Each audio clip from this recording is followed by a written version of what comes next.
Boa noite e sejam bem-vindos a mais uma conversa de outro género. Hoje temos connosco a Cláudia Afonso e pela primeira vez a Dina Duarte, bem-vinda. Obrigada. A nossa conversa andará à volta de alguns dos temas que marcam a atualidade nacional e local. Falaremos, entre outras coisas, sobre a recente entrada do Conselho para a lista vermelha, de alerta máximo, e das formas ou fórmulas que foram escolhidas por cá para nos prepararmos para enfrentar o inverno e os tempos difíceis que aí se avizinham. Será que isto é a tempestade e que depois disto virá a bonança? Mas antes, vamos às notas iniciais, às boas e más notícias da semana e começamos pela Dina, a quem agradeço ter aceito o desafio de se juntar a esta equipa. Obrigada, Nini, antes de mais pelo convite, espero estar à altura deste desafio. Relativamente às más e boas notícias, eu vou começar por uma má notícia. E a má notícia que trago hoje é sobre a tolerância de Portugal face à corrupção.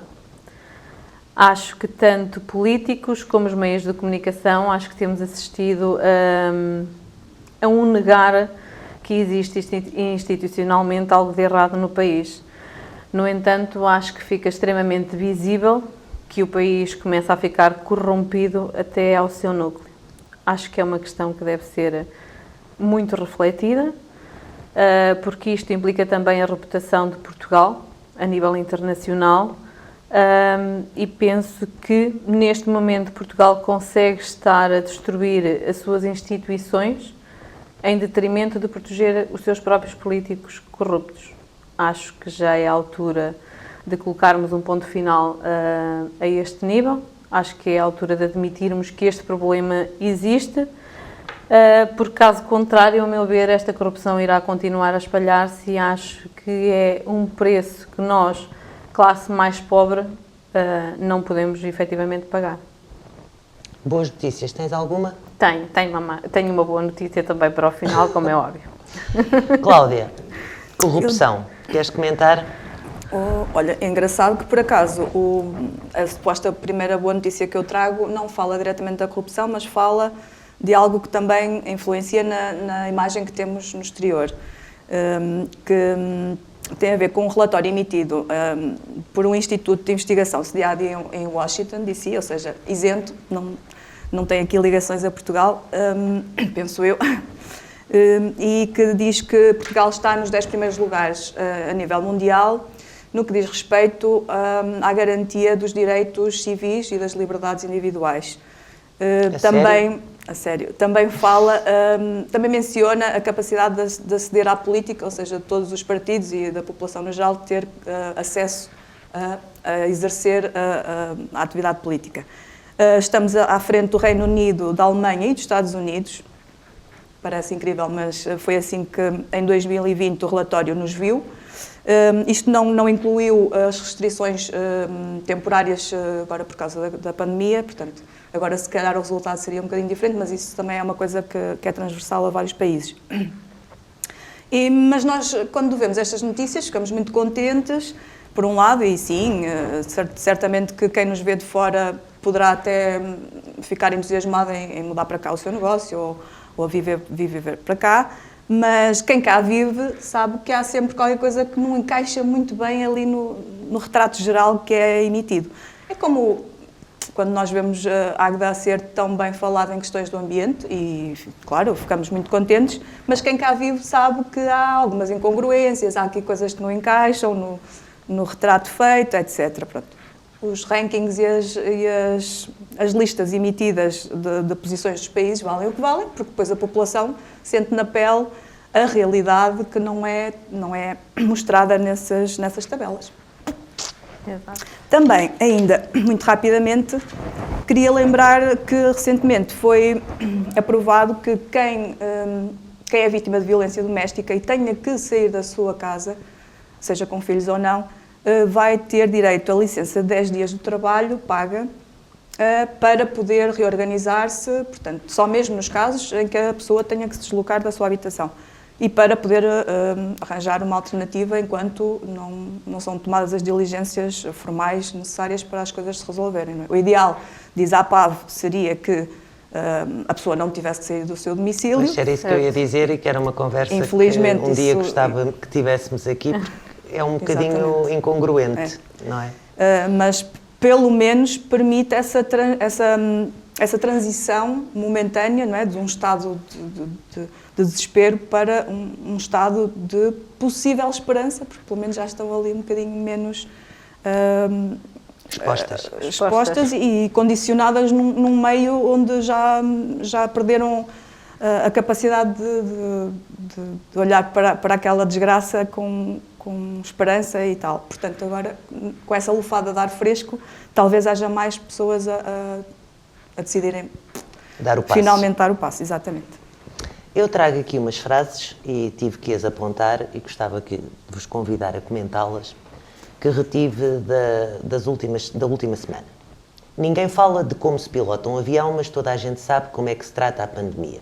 Isto é uma afirmação de Graça Freitas e diz respeito ao excesso de informação que, segundo ela, pode confundir e baralhar o público. O Primeiro-Ministro, por seu lado, veio assumir a culpa, que já tinha sido reclamada também pelo Presidente da República, portanto, a expressão "a culpa morre solteira" aqui tem dois pretendentes, pelo menos. O Primeiro-Ministro veio assumir a culpa pelos ruídos na comunicação e pela forma como esta tem vindo a ser feita. Em forma de puxão de orelhas, disse de uma forma clara: é para ficar em casa, anunciando medidas mais apertadas do que aquelas que estavam previstas anteriormente. Este estado de emergência era suposto ser light e, neste momento, o que é que temos, Cláudia? Temos um remediar à pressa daquilo que não foi feito durante meses, não é? Que podia ter sido mais suave esta transição e podíamos estar todos muito mais descansados em relação ao planeamento das nossas vidas. Agora, é importante lembrar que um avião não leva 10 milhões de pessoas, não é? E se quisermos alargar a coisa ainda mais, não leva 7 bilhões de pessoas, que é a totalidade da população que está afetada por esta pandemia. Portanto, aqui é um bocado redutor e acho que foi uma tentativa de excluir as críticas, pôr a coisa nestes pontos. Mas a comunicação tem sido bem feita? Não, eu penso que não. Até eles próprios, tanto o Primeiro-Ministro como o Presidente da República, já assumiram que não. O que eu acho que é de louvar, uma vez que hoje em dia vemos tantos egos na defensiva, que eles assumirem alguma responsabilidade, acho que é um bom exemplo. Mas sim, a comunicação tem sido péssima, super em cima da hora, depois muito oscilante. Penso que até os suportes visuais podiam ter sido muito mais bem aproveitados, curtas-metragens pedagógicas. Há tanta maneira de se fazer chegar a mensagem que não seja só assim com aquele discurso impositivo e ameaçador até, de alguma forma, que eu acho que já só nos conseguimos rir um bocadinho destas coisas, sinceramente. Eu acho que já não os levamos muito a sério, pois não. Acabamos por perder isso é grave, porque o problema existe e se calhar devíamos ter confiança e levar a sério quem nos transmite a informação. Sem dúvida, eu acho que nós perdemos tempo demais a encontrar virtudes onde haviam efeitos óbvios, onde haviam defeitos que eram óbvios. E acho que isso fez com que o avião, eu normalmente digo que é mais um petroleiro.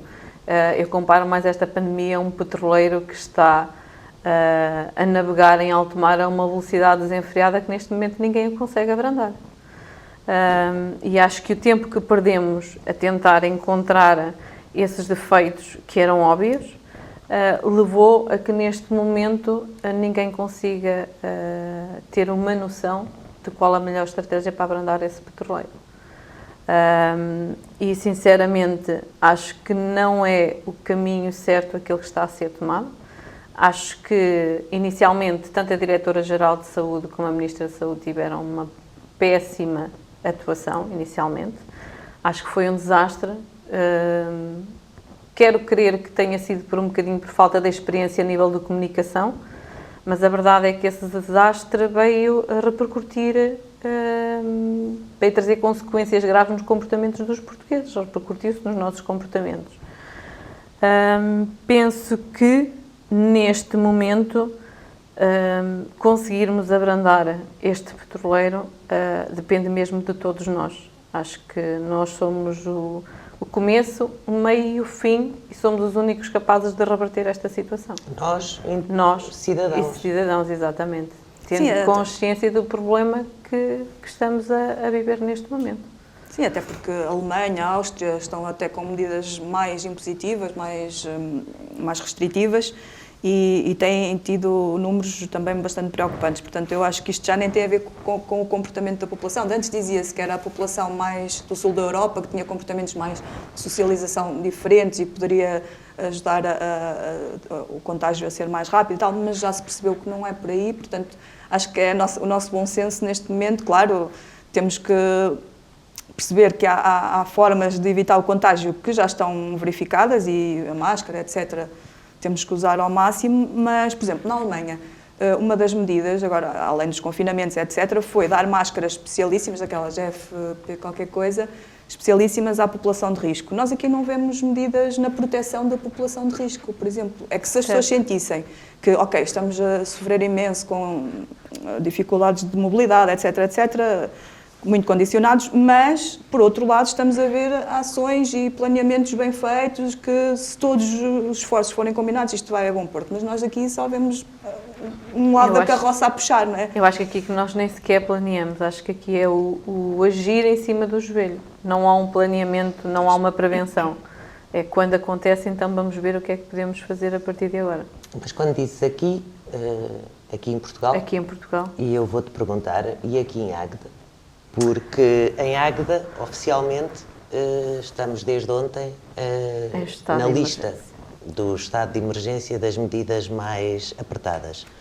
Não foi uma surpresa? Não. Não foi uma surpresa, acho que nas últimas semanas havia a esperança de que isso não acontecesse, mas já sabíamos que íamos no bom caminho. E o que é que vocês acham que fizemos ou que não fizemos, ou, não sendo uma surpresa, mais uma vez, é como a segunda vaga, não é, no país, é fácil criticarmos as medidas do nosso governo em relação a antecipar o planeamento disto. Em Águeda, planeamos? Estamos preparados para o que aí vem? Ora bem, eu acho que também, assim como a comunicação a nível nacional falhou, penso que em Águeda se pode fazer a mesma crítica, sinceramente. Penso que os comunicados que têm existido por parte do município são sempre, informativos e isso é essencial, mas poderão ser um bocadinho mais pedagógicos e fornecer muito mais informação que facilite com que as pessoas consigam arranjar alternativas nas suas vivências do dia-a-dia para que não tenham que se deslocar tanto, etc, etc. Nós, por exemplo, sabemos que até há 2 dias havia 231 casos ativos, não sei se continua assim, mas são semanalmente anunciados, portanto não sei, mas 231 casos ativos em Águeda. Eu não sei se houve, por exemplo, o cuidado de haver uma alternativa de habitação para quem tem agregados grandes e que não tem condições em casa para fazer o isolamento profilático corretamente. Não sei se é sugerido, olha, se precisar pode vir aqui para este espaço, claro, voluntariamente, não vamos obrigar ninguém a sair de casa. Mas não sei se isso foi pensado, por exemplo, porque se diz que o contágio ocorre muito mais no núcleo familiar, quer dizer, é por aí também que temos que arranjar alternativas, porque sabemos que até com as dificuldades de habitação que existem em Águeda, pode haver muita gente concentrada no mesmo espaço habitacional e isso pode complicar em termos de disseminação da doença. Depois também... Também temos a questão dos lares. A grande parte dos surtos a nível nacional tem sido junto da população mais idosa, nos lares e nas instituições. Por cá, temos alguma ideia de como é que estão a correr as coisas nas nossas instituições? Pelo que eu tenho sabido, não será dos conselhos mais graves, não é? Mas penso que, lá está, o facto de não haver comunicação nesse sentido também não ajuda a que o leme seja seguido pelas pessoas, porque é um bocado como se estivesse cada um por si, não há aquela noção de, ok, estamos a proteger a comunidade inteira porque está a acontecer isto. E montarmos ali o nosso esquema mental de todo o que está a acontecer. Não temos essa percepção e é mais difícil adequarmos. Mas lá está, proteger mais a população de risco acho que também é essencial e não se tem visto, pelo menos, referência a medidas específicas. Sabemos que as IPSS estão a fazer o seu trabalho, o seu esforço máximo com as equipas desfasadas, etc. Mas, pelo menos, comunicação institucional sobre o que se está a passar, nós não temos. E daí que seja difícil perceber se está a correr bem ou se está a correr mal. Concordo um bocadinho com a Cláudia, sendo que acho que todos temos a percepção que ninguém está preparado para o que aí vem. Acho que é impossível estarmos preparados, porque desta vez nós temos um inimigo sem rosto, não é? O inimigo do qual não podemos fugir porque pode estar em qualquer lado. E eu acho que isso é um apertar de um gatilho de tensão constante entre todos nós. Acho que em Águeda A nível de medidas gerais, acho que foram sendo tomadas, ainda que algumas com algum atraso, como foi o caso do mercado municipal. Notei, a nível de fechos dos estabelecimentos, notei que nem sempre foram cumpridos. Mais grave, notei que não existiu uma fiscalização quanto a esses fechos. Se calhar porque as nossas autoridades, presumo que também não possam ou não consigam estar em todo lado. Se calhar neste momento e nesta fase, se calhar estão a precisar também elas de um reforço para fazer face a toda esta situação.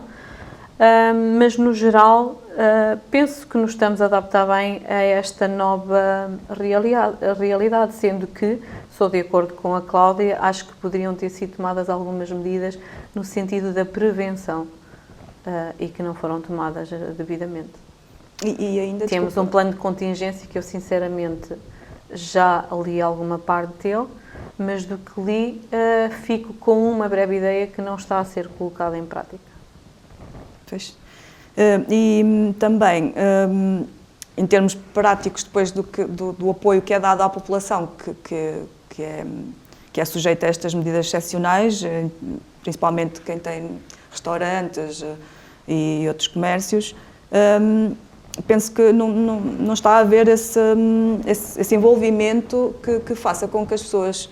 Houve uma campanha de apoio ao comércio local, local, com os vales que a Câmara fez. Sim. Para apoiar o comércio local. Sim. A iluminação de Natal é um apoio indireto para nós ficarmos mais contentes, mas também para ajudar o comércio local. Sim, mas por exemplo para os restaurantes não houve assim nada específico para as áreas que estão ligadas ao turismo. E soubemos agora que houve, por exemplo, a iniciativa de Matosinhos.com, em Matosinhos, por parte do município, que faz entregas gratuitas em casa das alimentações, das encomendas que são feitas por parte da população aos restaurantes, e a Câmara é que entrega gratuitamente, portanto estimula que as pessoas, se calhar antes pensavam, não vou pegar no carro para ir lá ao restaurante. Os taxistas, e é uma maneira de apoiar também os taxistas, porque havendo menos deslocações, os taxistas são outra classe que, às vezes esquecida, nos meios mais pequenos, mas nos grandes meios, perderam muito da sua fonte de rendimento. Sim. E também ainda outra forma de estimular o consumo local e também a qualidade de vida de quem ficou com rendimentos muito inferiores nesta fase.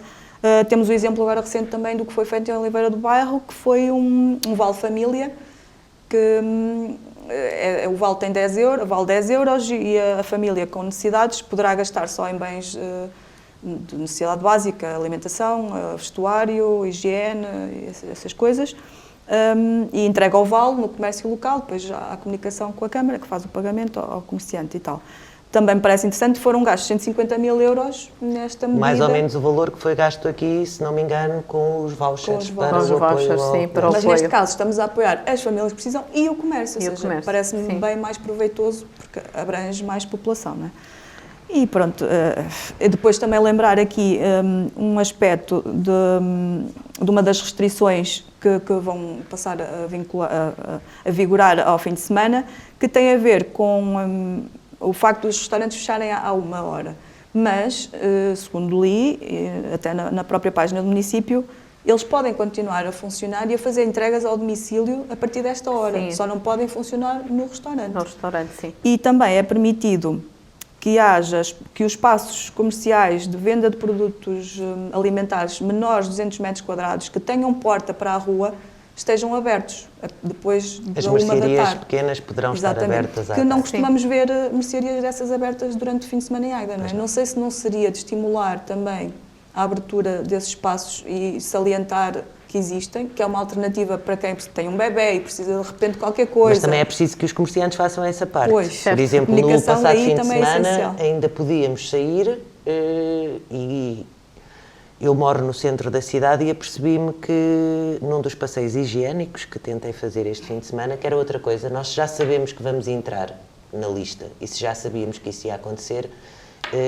esperámos por domingo à meia-noite ou por segunda-feira às 0, como preferirem, e não tomámos nenhuma medida. Mas o que é certo é que em Águeda não houve muita gente no fim de semana passado, mas também não havia comércio aberto. Pois, o comércio estava encerrado. Sim. Estava encerrado a parte da tarde, pelo menos na parte alta da cidade. E também na parte baixa, grande parte do comércio estava fechado. Teria Portanto, que ser o mesmo uma esforço da estratégia Câmara combinada. mesmo a fazer uma decoração, isto é um bocadinho... Onde falha a comunicação, falha depois o resultado. Pois, outra frase que eu trago aqui, e hoje apontei as frases todas, a responsabilidade de quem tem que decidir é procurar no critério da sua consciência o critério que assegure que são adotadas as medidas necessárias no tempo certo e proporcional à gravidade da situação. Esta é uma declaração do nosso Primeiro-Ministro e é precisamente por causa... É aqui que eu queria perguntar-vos, local e assertivamente, acham que o critério da consciência do nosso Executivo é muito difícil pedir-nos distanciamento social quando estamos juntos? Mas não o conseguiremos fazer se não estivermos juntos também, não é? Exato. Dina? Nesse sentido, está explícito, não é, que segundo o Ministério da Administração Interna, são as autarquias que são as responsáveis por medidas permanentes de segurança. Nesse sentido, o tipo de soluções a adotar, o nível de potencial de risco é feito de uma abordagem local. Sinceramente, em Águeda, eu não sei como foi avaliado esse nível de risco. Certo é que muito se tem falado das ditas luzes de Natal, da atração que as mesmas trouxeram ao município. Tu és contra ou a favor as luzes de Natal? Não sou contra as luzes de Natal. Não sou contra e desde já felicito o município porque acho que efetivamente a cidade está linda, já é linda, mas neste momento está um bocadinho mais bonita. Sou contra a verba que foi gasta com as luzes de Natal. E nisso eu tenho uma opinião um bocadinho própria, porque acho que se tínhamos que gastar a verba, e algumas pessoas ainda acreditam por aí que esta verba tinha que ser gasta na iluminação de Natal, se tínhamos que gastar essa verba, acho que a verba tinha que ser repartida equitativamente pelo Conselho. Porque eu assumo que a cidade está linda, mas Águeda não está linda, porque Águeda é um concelho e as freguesias não estão lindas como está a cidade de Águeda. Acho que se tínhamos que gastar esses 311 mil euros, poderíamos ter ponderado investir esse dinheiro no Conselho, ajudar efetivamente o Conselho, já que o objetivo era ajudar o comércio local. E se calhar poderíamos ter desafiado os nossos comerciantes, poderíamos ter desafiado as nossas instituições, os nossos artistas musicais, os nossos artesãos, que eles próprios, com a ajuda do município e com essa verba, decorassem de forma prudente e animassem o nosso Conselho. Acho que aí sim era investir no Conselho e ajudar o comércio local. É a minha opinião relativamente a isso. No entanto, acho que muitas outras medidas poderiam ter sido tomadas. Acho que poderia ter sido feito um reforço a nível da informação e da sensibilização perante os cidadãos. Eu noto hoje ainda que há muitas pessoas que não têm noção das restrições que foram colocadas assim que nós entramos em estado de emergência. Há muitos comerciantes, sobretudo nas nossas freguesias, que não sabem o que fazer, não sabem a que horas têm que encerrar, não sabem quando podem estar abertos, não têm noção ainda dessas regras. Acho que a Câmara Municipal poderia ter feito um comunicado, quando digo a Câmara Municipal poderia também ter sido feito pela ACOAG, mas deveria ter sido feito um comunicado e enviado a todos os comerciantes no sentido de lhes informar que a partir de hoje as restrições são as seguintes. Porque mesmo por parte do Governo não houve uma mensagem clara relativamente a essas restrições. Nós próprios, e eu falo por mim, em determinada altura tive dificuldade de perceber, mas afinal, o que é? Estamos, quase não diariamente. estamos, podemos, não podemos, há sempre aqui uma incerteza e acho que isso deveria ser clarificado por parte do município. Acho também que o município deveria reforçar a higienização junto dos espaços públicos. Temos o caso agora da decoração de Natal, do carro que foi colocado na Baixa da cidade, das casinhas junto ao Pai Natal. Acho que deveria ter havido um reforço na higienização daqueles espaços. Eu acho que a própria existência de espaços como esse Se calhar nem deveriam existir. Pois. As crianças começam logo a tocar em tudo. Já no início do mês de junho, quando tivemos a intervenção lá embaixo com aquela mesa e a cadeira e aquela homenagem, também era propícia, foi uma das questões, e mais naquela altura que me surgiu, foi como é que nós criamos espaços. Uma coisa é decorarmos a cidade com a iluminação de Natal. Certo. Outra coisa é criarmos espaços onde as pessoas vão tocar nas superfícies, sentar-se na superfície, usar a superfície, e várias pessoas, porque aquilo serve para tirarmos as selfies, aliás é isso que nos leva lá para baixo e também conta, para nos alegrar, mas todos queremos uma foto com aquilo. E uma coisa é tirarmos uma fotografia em frente ao Pai Natal em pé. Outra coisa é sentarmos no carro, ou no tornó, ou numa casinha. Acho que sim, acho que nesse aspecto foram um bocadinho imprudentes. Não culpo o aumento de casos que de repente surgiram em Águeda, não o culpo pela colocação da decoração de Natal, mas também tenho a noção de que eu, vivendo na Baixa da cidade, diariamente me deparei com pessoas na rua, completamente sem máscara, para tirar as suas fotografias, para fazer filmagens, para tirar selfies, e sem nada veio beneficiar. É verdade que não podemos imputar agora a culpa toda a isso, porque nós também temos alguma culpa enquanto aguedenses e nos nossos comportamentos, porque também é verdade que eu continuo a ver aguedenses na rua sem máscara, continuo a ir para hipermercados em que a segurança tem que ir atrás das pessoas a pedirem a colocação de máscara, e eu acho que isso é um absurdo nos tempos em que correm, e decorrido estes meses todos nós ainda termos que estar a pedir às pessoas para colocar a máscara. Mas penso que a Câmara deveria ter investido na aquisição de máscaras certificadas e na distribuição pela população. E, assim como a Cláudia já referiu, acho que era de extremamente importância a produção de conteúdos digitais e educativos e disponibilizados online para que as pessoas tivessem acesso. E até, desculpa interromper-te, nos painéis que temos visuais, digitais pela cidade, que eu não sei se estão a funcionar ultimamente, não tenho saído quase de casa, sincera que não sei se têm informações, se estão ligados sequer, se estão a funcionar, mas penso que seria uma ótima oportunidade para os utilizados usar e até aproveitar para transmitir mensagens para no futuro, quando todos possamos viajar em liberdade de concelho para concelho e fazer a nossa vida normal, as pessoas que cá vêm pelos painéis consigam tirar informações interessantes sobre a Águeda que os puxa a voltar. Portanto, aliando a informação pedagógica sobre a pandemia a uma esperança para o futuro, juntando as duas coisas para não ser aquele peso só em relação à desgraça. Aliás, o que a Dina estava a falar há pouco fez-me lembrar a conversa que tivemos a semana passada, e também foi contigo, acerca da cana e do peixe. Eu também acho que a culpa do aumento de casos de Covid não é do Pai Natal, não é da iluminação de Natal e não é da Câmara Municipal, certamente. Apesar de as críticas que são feitas levarem sempre a querer, poderem levar facilmente a crer que as coisas são. Sim. Mas eu acho que, e a pergunta vai para ti agora, e tem a ver com isto, eu acho que, no entanto, é a obrigação do poder, e do poder autárquico, e de quem nos governa, preparar-nos o mar. Não dar-nos a cana, nem dar-nos o peixe, mas preparar-nos o mar. E é nesse sentido, tu achas que temos a cidade preparada, o concelho preparado para enfrentar dentro do possível? Não vão andar atrás de nós?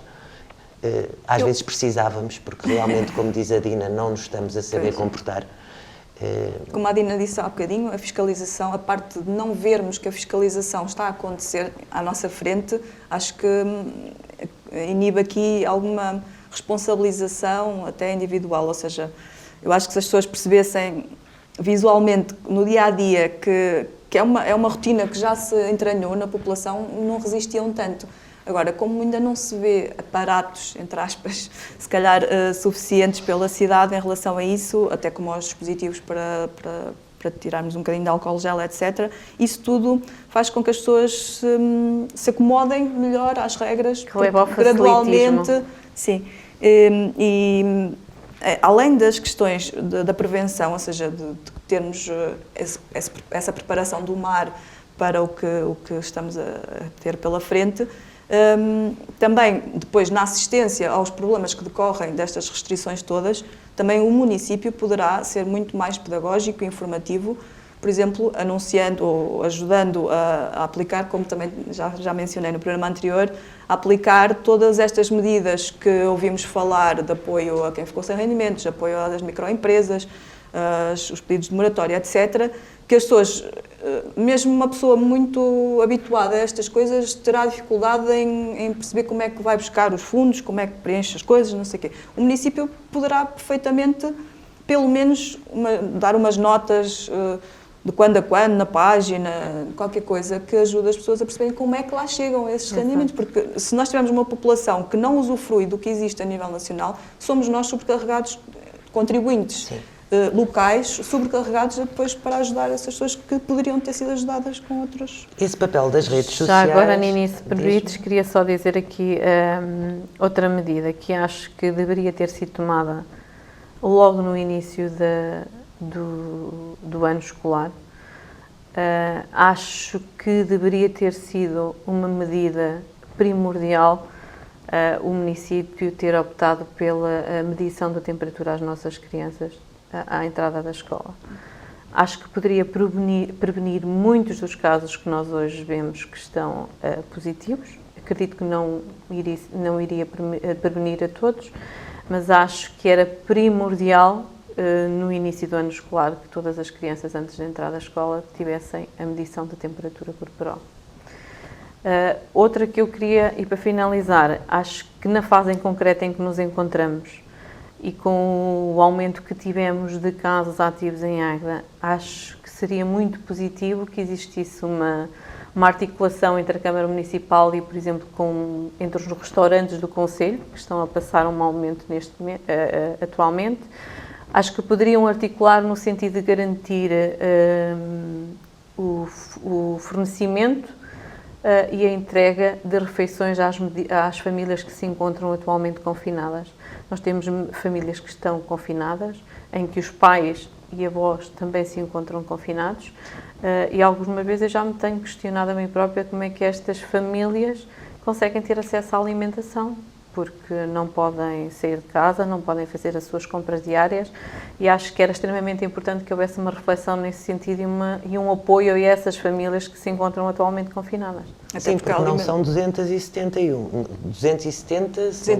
ativos. 31 ativos, implica outra coisa, e eu fiz este raciocínio, se calhar já toda a gente fez, mas eu não tinha feito, e fiquei muito surpreendida com ele.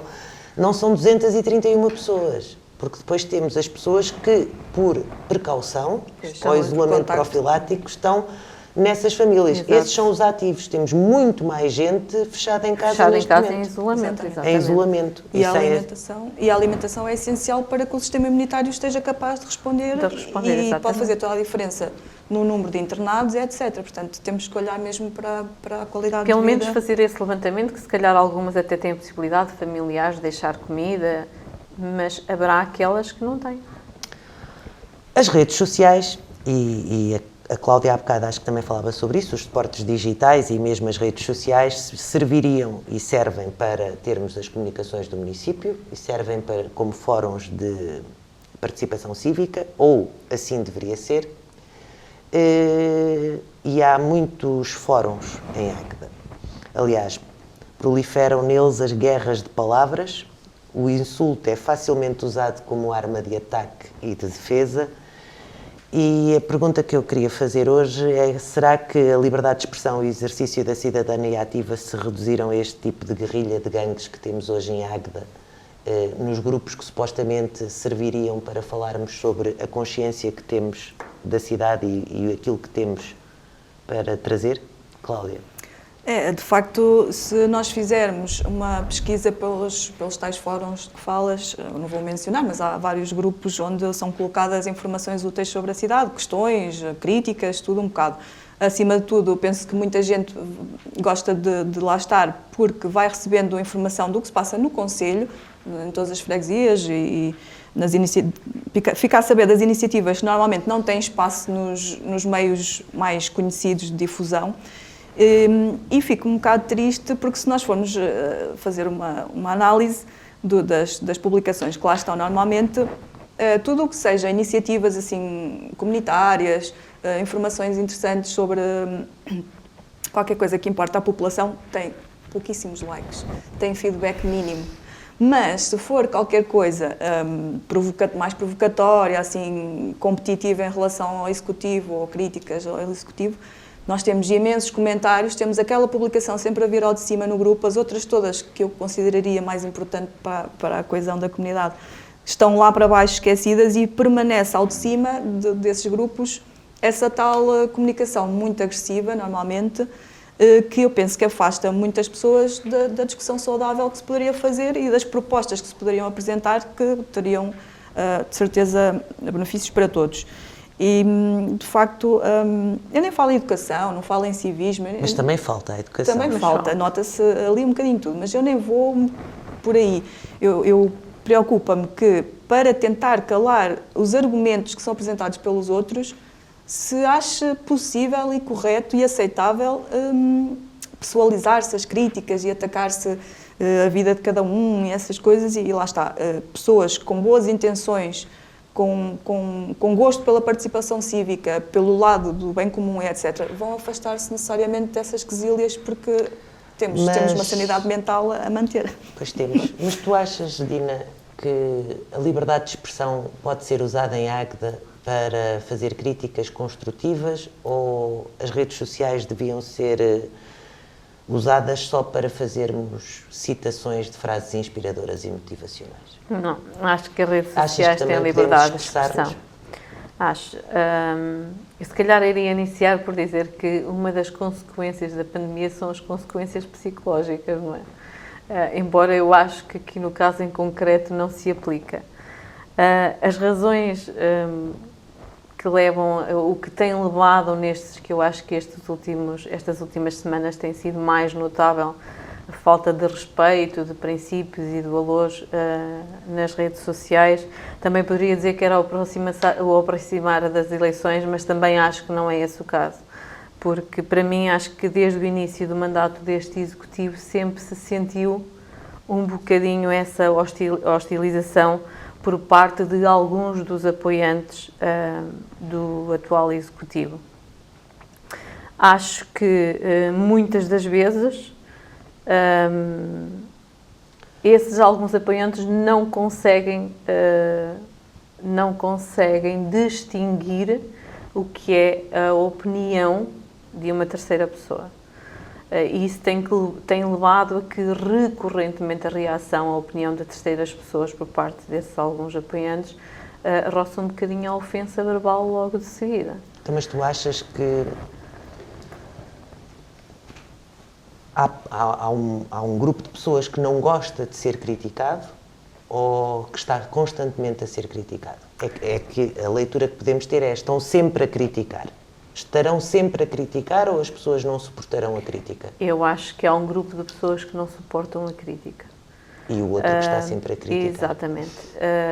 Acho que há um grupo de pessoas que não suporta a crítica e, na minha opinião, isso deve-se um bocadinho à falta de experiência política. Acho que há pessoas, e eu não critico todos, nós somos livres. Mas o nosso Executivo não tem falta de experiência política? Não, se calhar tem alguns dos seus apoiantes um bocadinho de falta de experiência política e do saber ser e do saber estar em termos políticos. E eu acho que, mais grave do que isso, acho que este não saber estar, este não saber ser em termos políticos por alguns dos apoiantes do atual Executivo, levaram a que o próprio Executivo, a determinada altura, seguisse o mesmo caminho e o mesmo comportamento. E eu acho, na minha opinião, que isso é extremamente grave, porque acho que um Presidente da Câmara, assim como os seus vereadores, não podem de forma alguma perder tempo a responder a comentários nas redes sociais. Porque ao fazerem isso estão completamente desatentos e desviados daquilo que realmente é necessário para o município.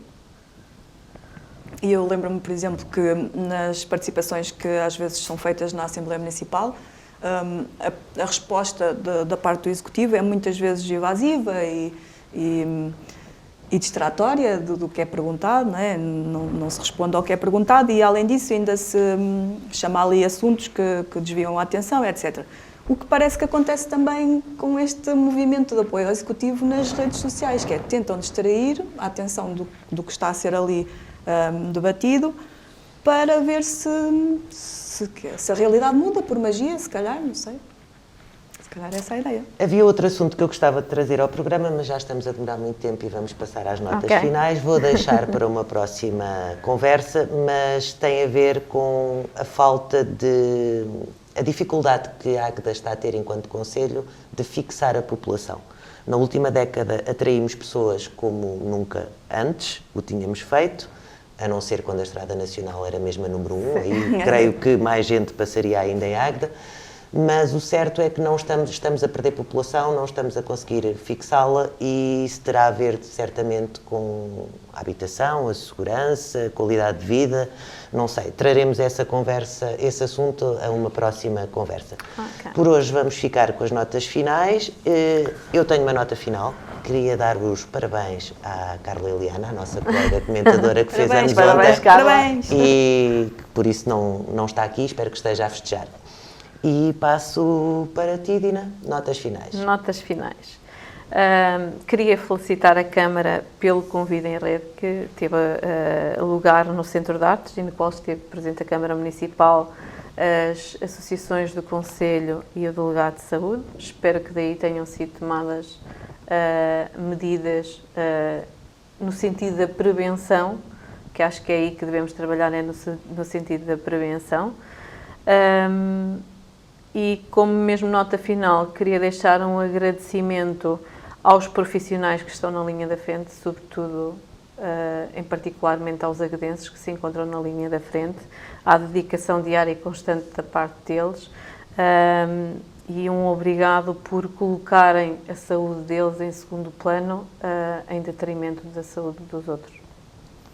E eu ainda, já com algum atraso, porque vou falar de Gonçalo Ribeiro Teles, que faleceu já há uns dias, e eu não tinha mencionado no programa anterior, que é uma pessoa que, apesar de ideologicamente não ser da minha ala, eu sempre respeitei imenso, porque é daquelas pessoas que eu penso que nota-se a paixão que tinha pela natureza, mas, acima de tudo, o respeito pela ciência e pelo conhecimento técnico que existe, e foi uma pessoa sempre bastante ativa no planeamento que deveríamos ter em relação à floresta portuguesa e às zonas agrícolas, e que nos disse sempre que teríamos que criar corredores ecológicos para que a floresta fosse preservada minimamente em algumas zonas e que houvesse corta-fogo sempre que, por exemplo, de uns concelhos para os outros, o fogo tem tendência a passar, como já tivemos neste verão passado